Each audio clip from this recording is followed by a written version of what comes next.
Good morning and welcome to my gardens here at the Heirloom Farmer. I'm Abby and I'm really excited to show you what's going on in my garden this week and hopefully inspire you in your garden journey. For reference, I am gardening in central Pennsylvania. Our average last frost date is May 15th. Our average first frost is October 15th. And although I don't pay too much attention to zones, we are in zone 6A, 6B.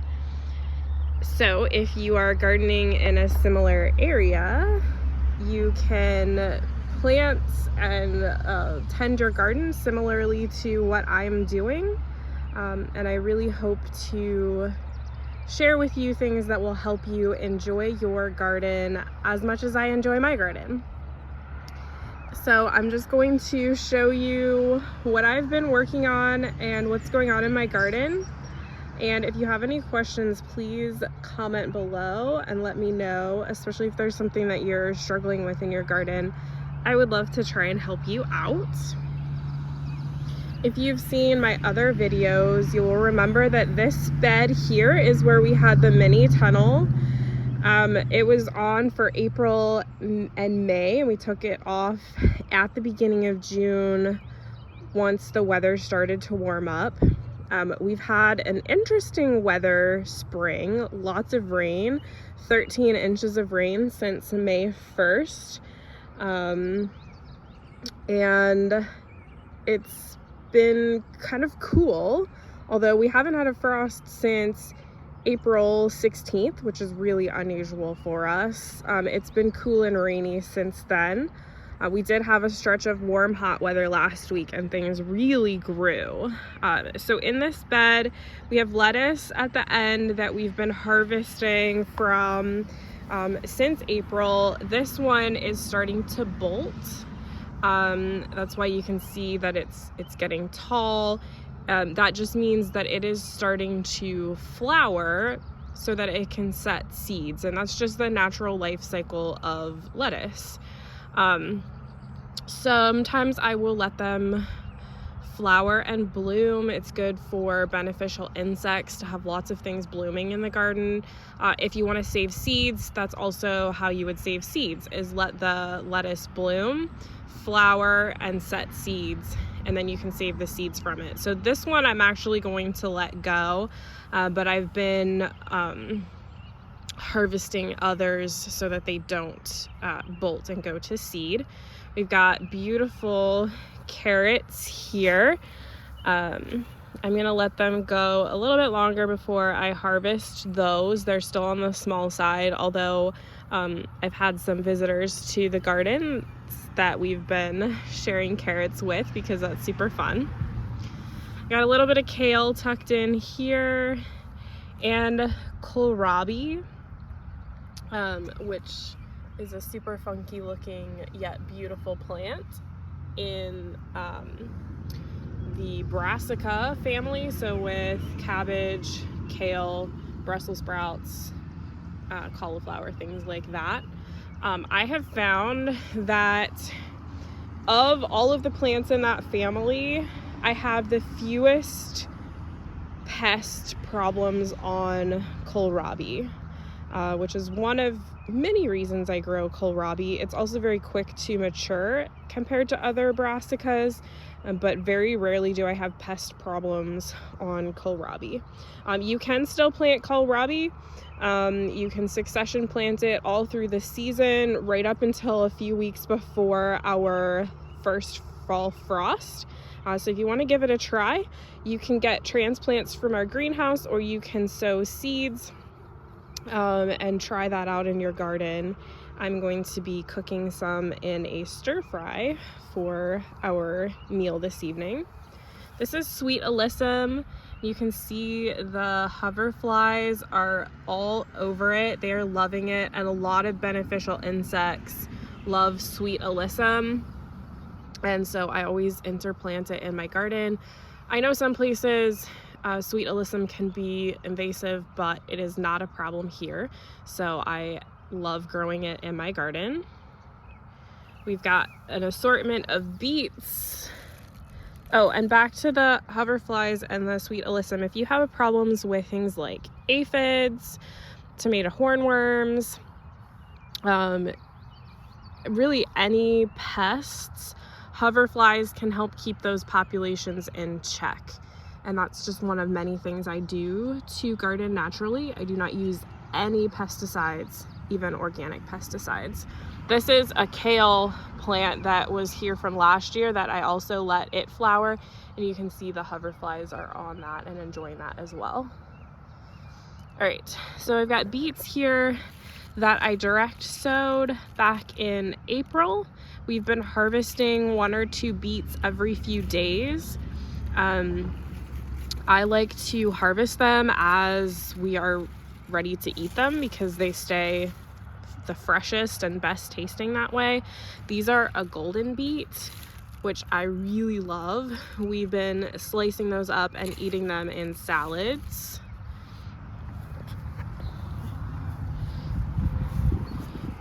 And basil, a tiny Tim tomato, a hot fish pepper that is also just a beautiful plant to grow. It'll get more of the white variegation as it grows and be absolutely gorgeous.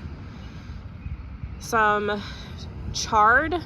I really harvested that way back last evening, and I'm gonna also use that in the stir fry. I prefer the leaves when they're small and tender, and so I harvest it really aggressively. Chard is one of those plants that grows really fast, and I've had very, very few pest problems with chard.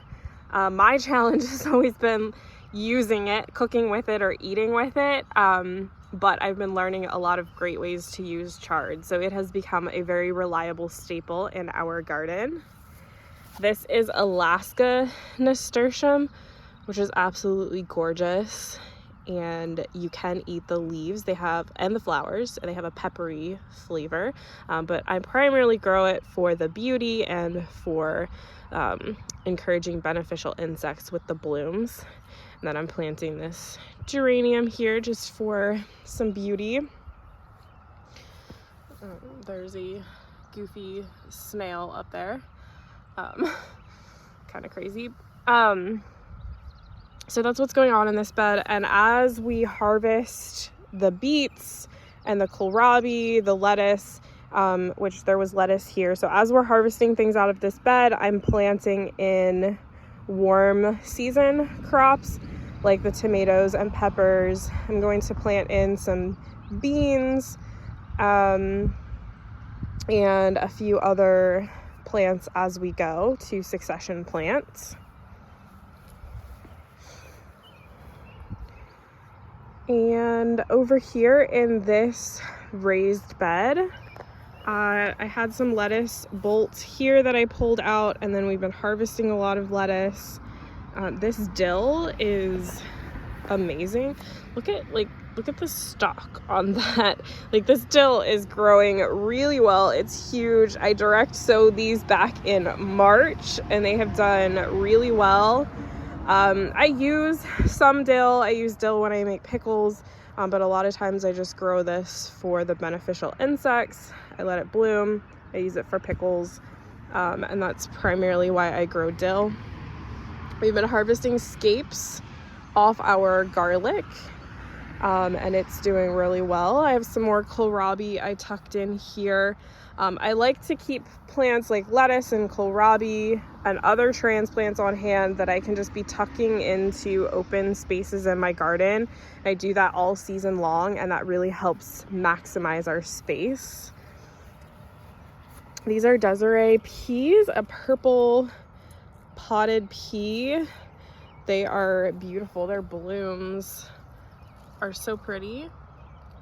We've been snacking on some of those. I don't know, this one plant, I'm not sure what's going on. It's supposed to be purple. The blooms are purple, but the pods on that one particular plant are green. That happens. I have a volunteer sunflower plant here, and a Matt's Wild cherry tomato. With the wet weather, I've been pruning some plants more aggressively than normal to keep them healthy. So last evening I pruned the bottom leaves and suckers off all of my tomato plants. And then I've been just gently encouraging the tomato plant to go up through the cattle panel trellis so that it will be supported all season long. I see there's a scape that we missed. A scape that escaped. And as the garlic comes out, I will plant in more lettuce, more kohlrabi. I've got beets that I'm going to keep planting in. I'll also put in some summer squash as those come out. Same with this garlic over here. I've got 2 dahlias that I stuck in and another tomato plant. This is a black strawberry tomato. They are a gorgeous tomato. Broccoli growing really well. I noticed a few. There's one that has a head on it. I'm concerned, like that one looks like it's almost just gonna bloom. So I may have to harvest that while it's still small, but then hopefully I'll get some side shoots off. And that's just how the weather is sometimes. Just a couple more broccoli plants in there. This one particular tomato plant, it is a bread and salt tomato plant, has been struggling a little bit ever since I planted it. But this corner of the bed seems to stay extra wet. So I think that's why it's kind of struggling a little bit. It's not liking the super wet area that it's in, but I'm gonna leave it go and see how it does. I got another row of beets here. Again, you know, I like to plant beets in succession, like with a lot of plants, so that I can just come harvest a few here and there and we can eat them fresh. And this what we're doing with the radishes as well. I've been harvesting a radish here and there. And I've got some more kohlrabi in here. And then there's another lettuce plant that I missed that bolted. I like to, especially with lettuce, I like to actually plant excess lettuce because it's easy to start from seed. I start it in containers or soil blocks, and then I transplant it into my garden. That's the most reliable way I've found to grow lettuce. And I like to plant more than we need so that we can always have a constant supply. We can share lettuce. You know, I calculated last night that by growing lettuce throughout the season, we're able to eat 2 to 3 heads of lettuce a week. And if I were to purchase organic lettuce in that amount from the store or from a local grower, I calculated that it would be like $180 to $200 in lettuce. So I really appreciate that I can grow our own lettuce. And if some of it bolts, you know, I'm okay with that. I put it in the compost or we feed it to our composting worms. But we always have a fresh supply of lettuce by doing that. Here's some chives I've got tucked into the corner. I cut them way back last evening on one side, and they will continue to grow throughout the year. I love chives. Over here we've got another bed of garlic. This is Amish garlic, and it's just starting to send up its scapes. Which it's totally normal for different varieties to send up their scapes at slightly different times. So here this week I will go ahead and pull those scapes. I like to pull them when they're about this size. I don't wait for them to fully curl, just because I found that if you wait too long, they can get a little bit woody or chewy, and they're not quite as enjoyable to eat. I tucked in some squash here. You can see that one kind of got eaten quite a bit by the cucumber beetles. I was hoping that being a little bit later in the season and interplanted with my garlic, that they wouldn't get them so much.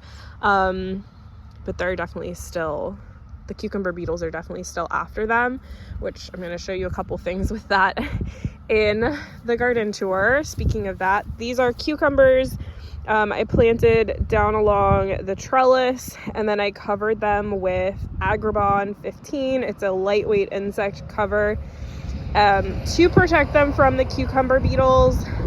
I will leave it on until they get well established and start to climb, and then I'll take it off so that they can climb the trellis. And usually by that point they've outgrown or they can outgrow the cucumber beetles.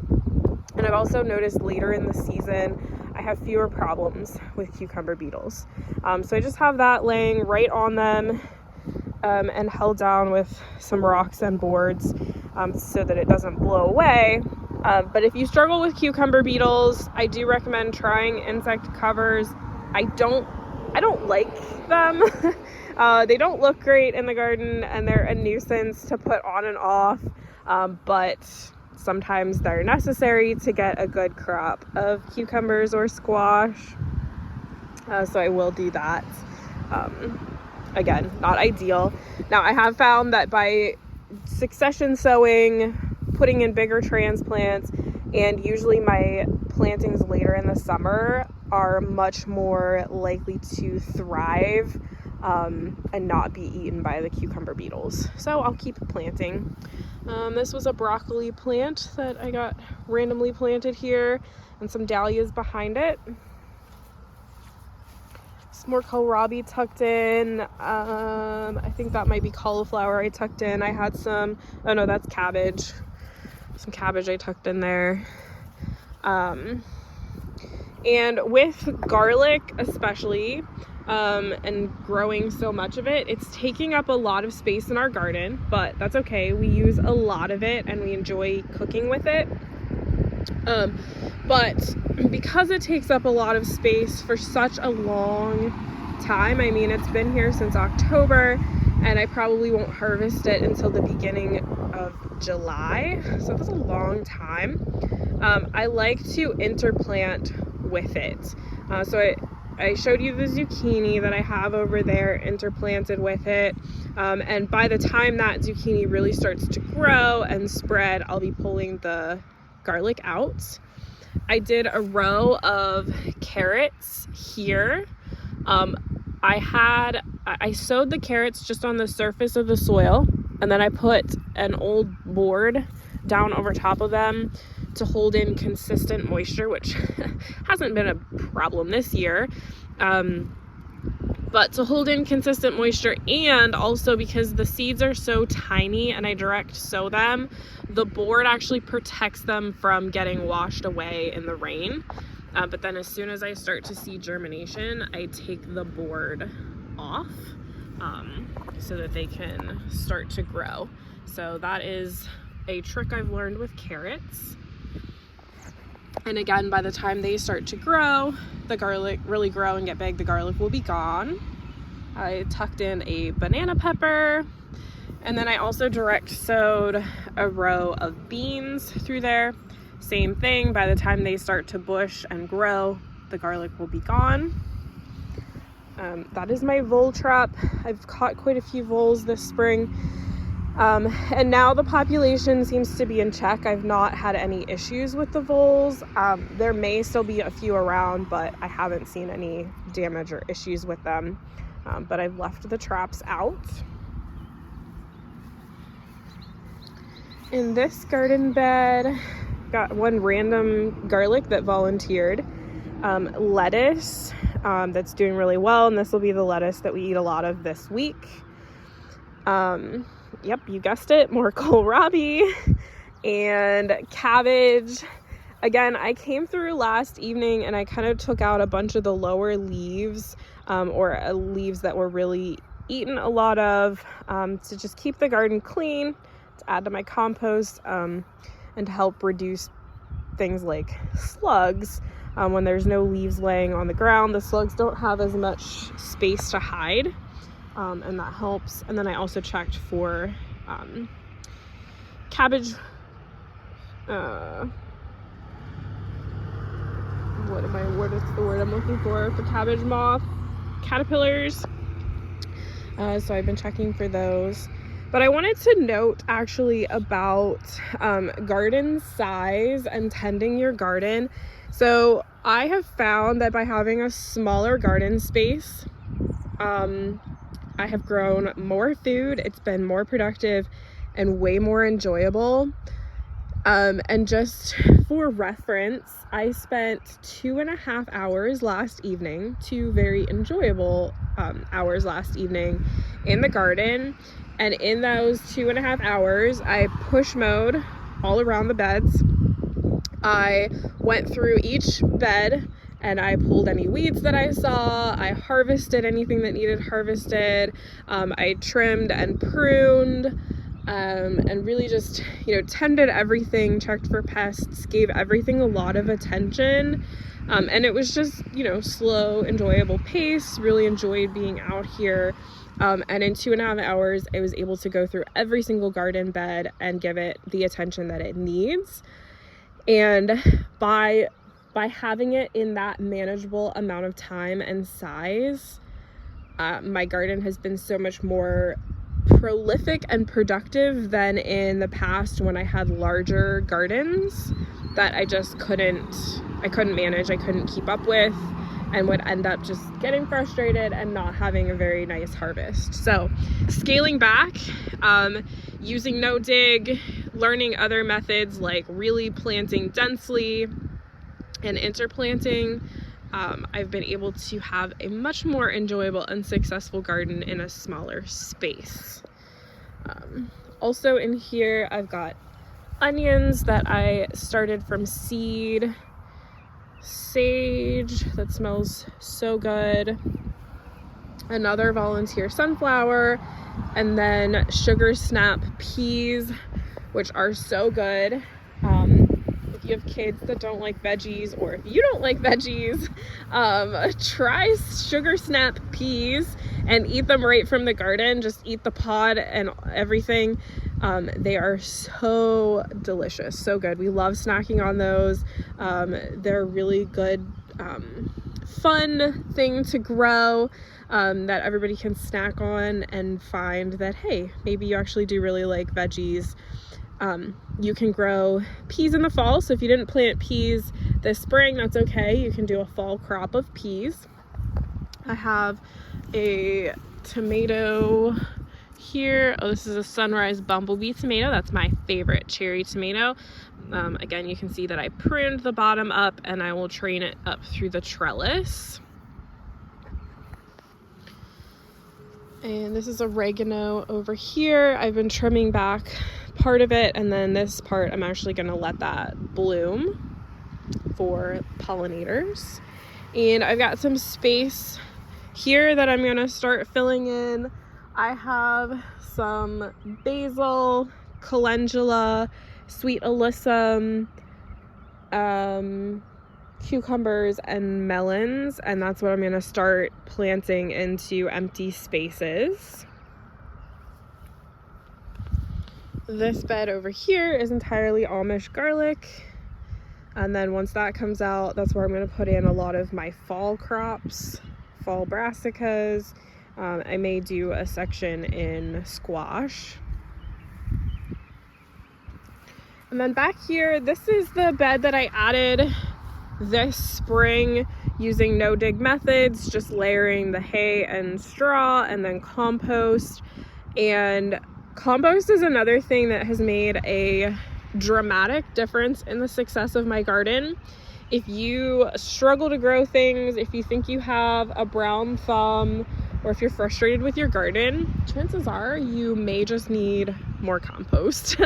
Compost is the only thing I add to my garden for fertility, and obviously it's working, as you can see by the plants and how they're growing.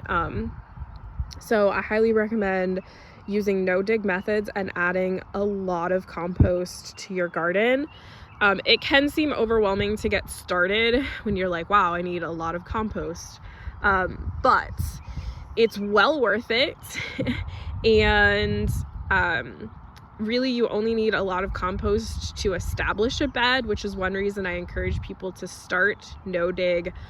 Just with a 4x8 foot bed, it's very manageable to get that amount of compost. You add a couple inches of compost, and then after that, you're just adding a little bit of compost once or twice a year.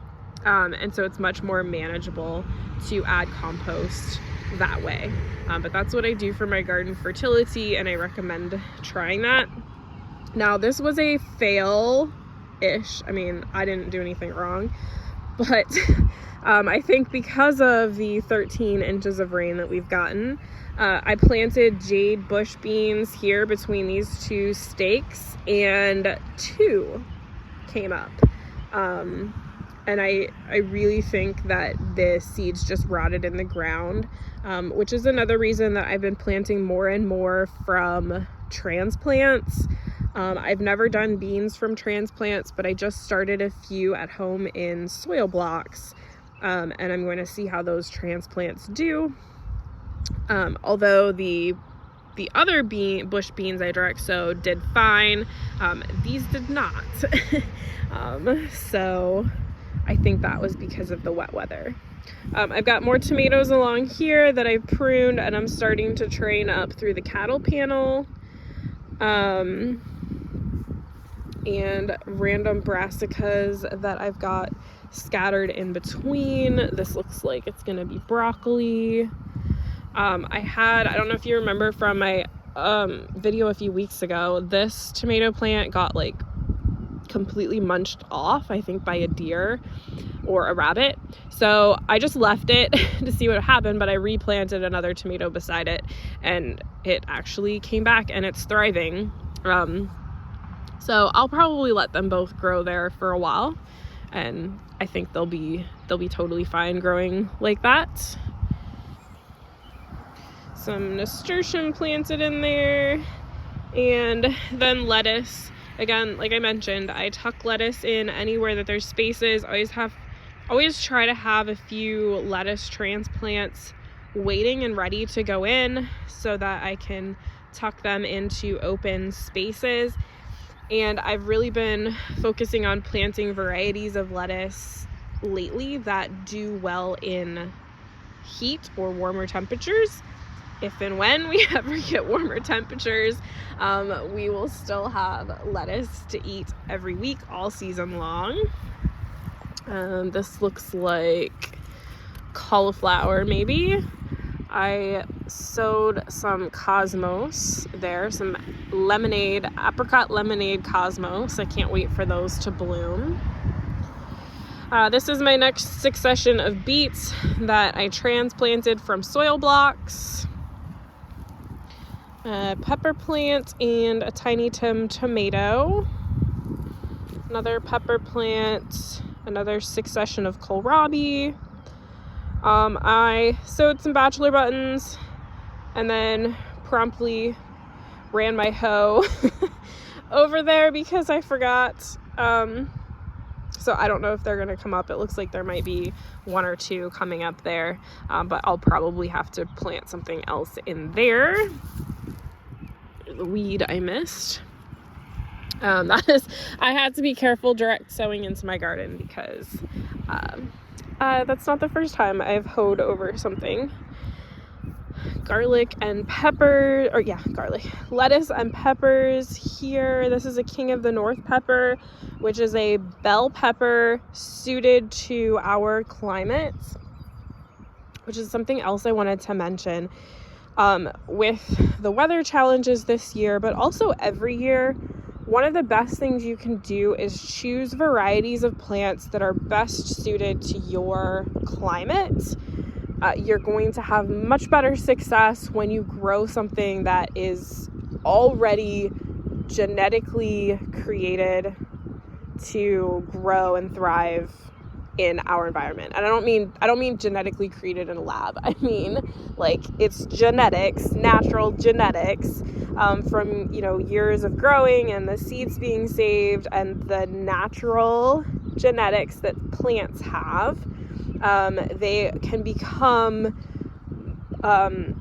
better adapted to specific growing environments and climates. And King of the North pepper is one that is specifically known to grow well in the Northeast with our weather.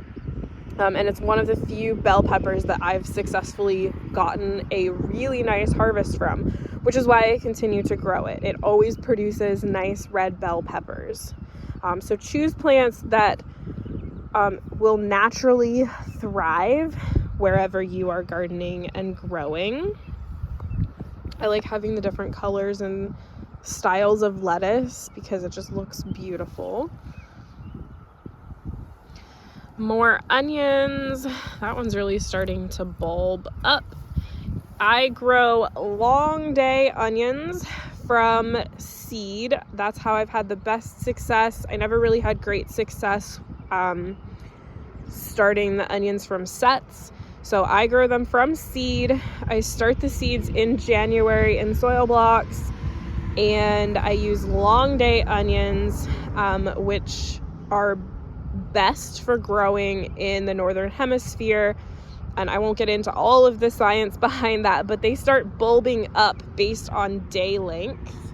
And so as we approach summer solstice and the longest day, that is what triggers them to start bulbing, which is why you want to grow a long day onion in our area.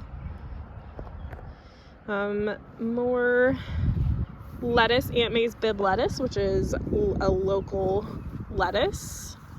Some marigolds. And look at this. Beautiful, beautiful cauliflower. So excited about that. I've successfully grown fall cauliflower, but I've always struggled with growing cauliflower in the spring. So I am really excited about this cauliflower. Another broccoli that honestly looks like it's gonna just flower. So I'll probably harvest that off and then hope that they send off side shoots. There's another. That one's looking amazing. Another cauliflower. I'm going to let those go a little bit longer, but check them frequently to make sure that there's no pests damage, and to make sure they don't start to flower, and then I will harvest those. I'm seeing a little bit of pest damage on some of my brassicas. I saw and smashed one cabbage worm a week or so ago, but thankfully they're actually doing really well. That might be some damage there, but I don't see any, so I just keep checking for cabbage worms. I've noticed that since I have added more compost, since I have interplanted more, and then also planting brassicas early spring and later in the fall, which is when they grow best, I have had much less trouble with cabbage worms and pests. Not that they're not here, but I've been able to grow brassicas much more successfully. It used to be in my old garden, I couldn't grow, or thought I couldn't grow anything, even cabbage. Like, they would just be covered in cabbage worms. But because I've been learning more about growing, adding more compost and interplanting, and also encouraging beneficial insects, I have actually been able to successfully grow brassicas. I planted some sunflowers and zinnias from seed.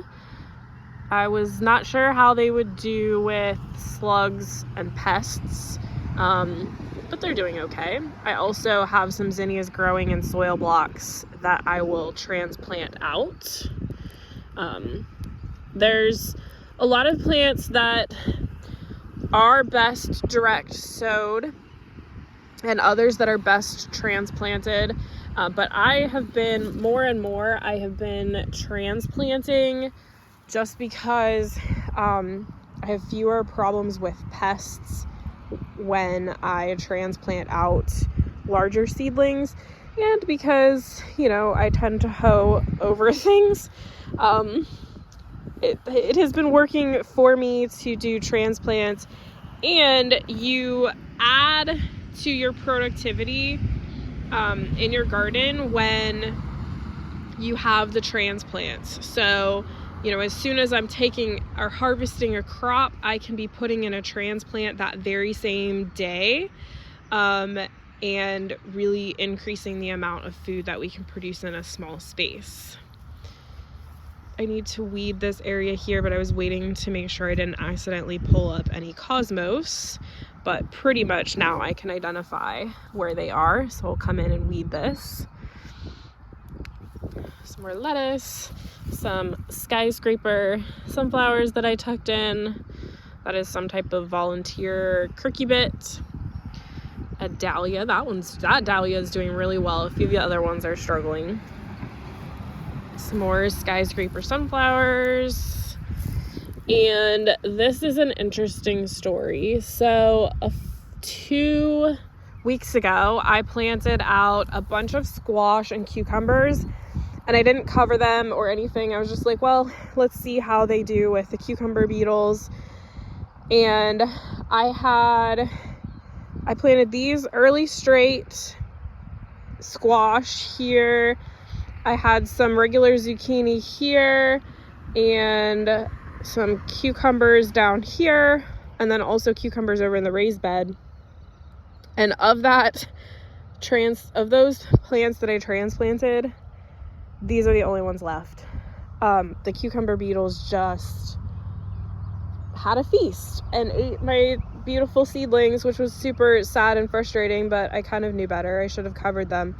But this is a testament to how much varieties and what you grow matters.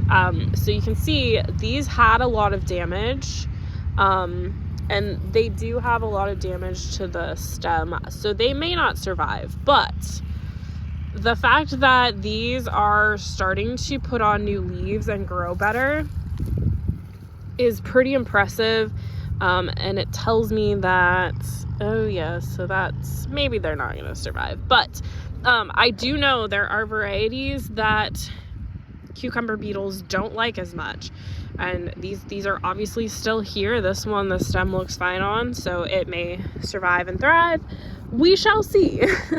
But again, certain varieties, planting later in the year, and then obviously covering your plants with insect covering can be all great ways to combat pests if they are a known problem.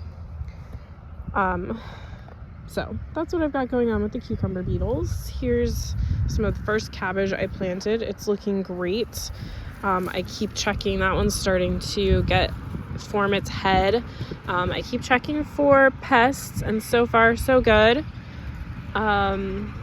I removed some of the bottom leaves because the slugs were eating those a little bit, and just to keep it a little bit cleaner. But they seem to be doing well. So I just frequently check for pests, and then decide if I need to do anything. A lot of times I'll just pick off any that I see. But look at that. That is just, cabbage can be so beautiful. Look at those leaves. I love it. All right, so that's what's going on in the main garden. So I have this section open here because it is really wet. We planted clover, and we're just gonna let it go for now. I may eventually add some raised beds, but it was just holding way too much moisture to try and grow there. So we have that gap, and then this is the insect bed, and I've got a lot planted in here. I'm planning to really keep filling it in this year, and this I just grow for insects, for the beauty of it, and I also like to just leave it. I don't clean it up in the winter so that insects have a place to overwinter. I've got lamb's ear, oregano, marshmallow. I actually just transplanted that marshmallow, so you'll see the marshmallow at the other end looks much different, and that's why. That was just transplanted. Some more lamb's ear, chives, dahlias. I'm mostly planting this in perennials, but I am sticking in a few annuals to provide color and cover while some of the perennials get established, like the echinacea back there, creeping thyme, some calendula that volunteered, echinops that I found growing in the field and dug up, more chives, more echinacea. This was more established echinacea. It's getting ready to bloom. Yarrow, Rudbeckia. I put in some irises back there, but they'll kind of do their thing and then grow next year. This is Sunburst Coreopsis, which is beautiful. That's the second year for it to grow there. You can see there's a hoverfly on there. A bunch of them there.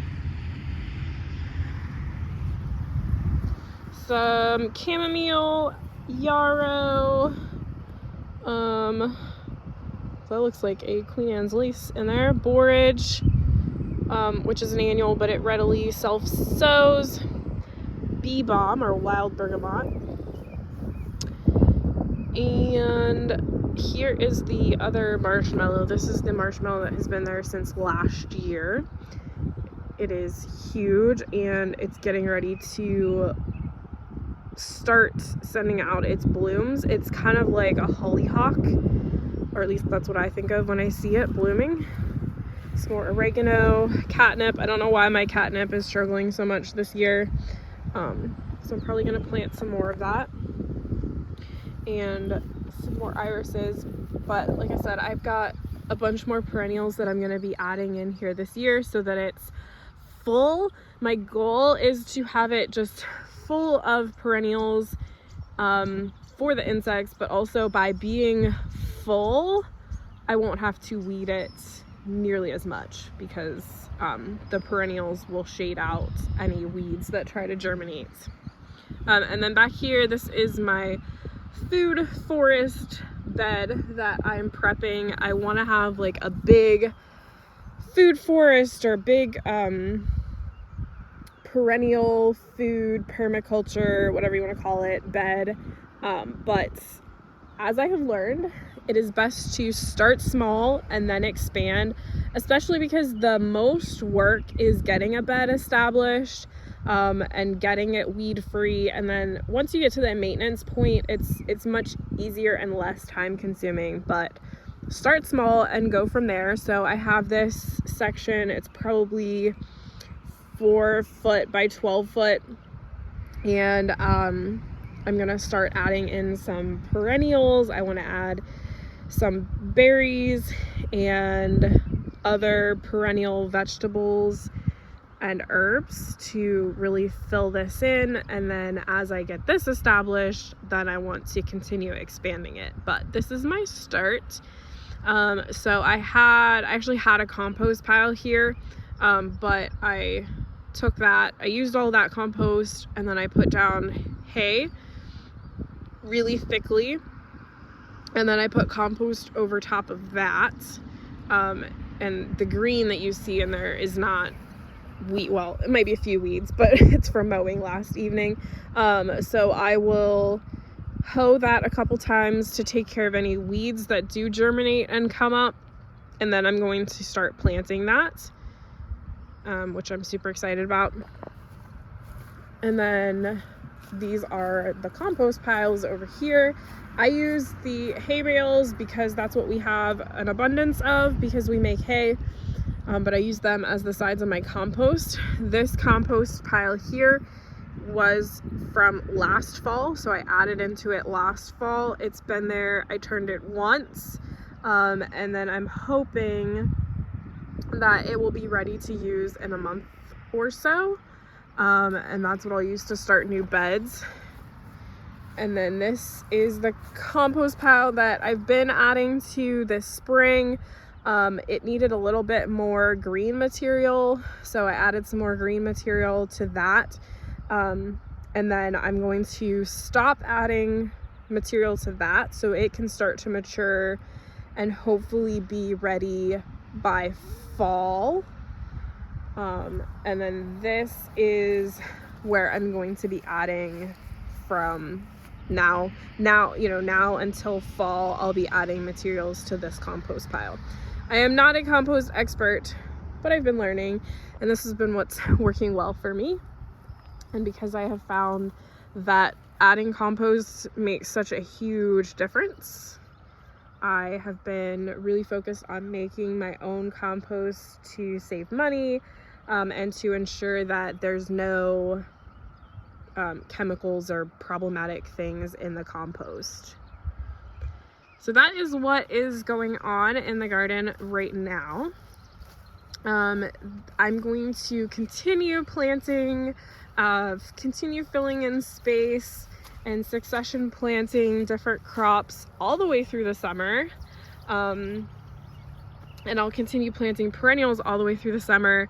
It is a myth that you should not plant plants in the summer.